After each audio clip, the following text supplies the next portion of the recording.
सगळ्यात आधी या छोट्याशा खलबत्त्यामध्ये मी घेतलेले आहे जिरे, लसूण, हळद, चटणी आणि थोडीशी धना पावडर. ही सगळं एकत्र करून कुटून घ्यायचं आहे.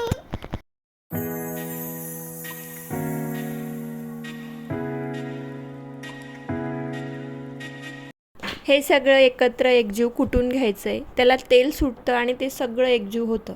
तर हे व्यवस्थित झालं की कढईत टाकायचं तेलात. ते शूट करायचं राहिलं कारण लाईट चालली गेली होती. मग अंधारात ते शूटिंग दिसतच नव्हतं. मग डायरेक्ट तुम्हाला हे दाखवते की ते तेलात व्यवस्थित ती चटणी झाली की त्यात वरतून फक्त मेथीची भाजी ठेवून द्यायची आणि झाकण 2 मिनटं झाकून द्यायचं आहे. मेथीच्या भाजीला थोडंसं ओलसरपणा पाणी सुटतं आणि मग तिला कालवायला घ्यायची. पहिले मीठ कधीही मेथीच्या भाजीत टाकायचं नाही कारण की ती खूप एवढीशी होते आणि आपला मिठाचा अंदाज चुकू शकतो. त्यामुळे शेवटी थोडी भाजी व्हायची राहिलेली असते तेव्हा नमक टाकून तिला एकदम प्रॉपर द्यायचा टेस्ट. पण अशा पद्धतीने बघा तेलात व्यवस्थित तिला कालवून घेतली आणि व्यवस्थित तिला असं थोडं पाणी सुटतं आहे. परंतु हिरव्या भाजीपाल्यांना झाकून केल्या तर त्या अजून चविष्ट लागतात. ही एक दुसरी टिप मी तुम्हाला शेअर करते.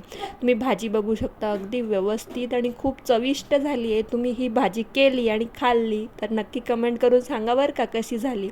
खूप खूप सुंदर लागते ही भाजी. चटणीची, लसूणच्या चटणीची मेथीची भाजी हिला आपण म्हणू शकतो.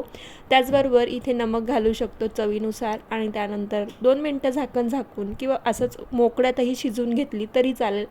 व्यवस्थित पद्धतीने शिजवून घेतल्यानंतर तुम्ही पोळीसोबत किंवा बाजरीच्या भाकरीसोबत ही भाजी खाऊ शकता. बनवून घ्या भाजी आणि कशी झाली ते नक्की कमेंट करून सांगा. Bye bye.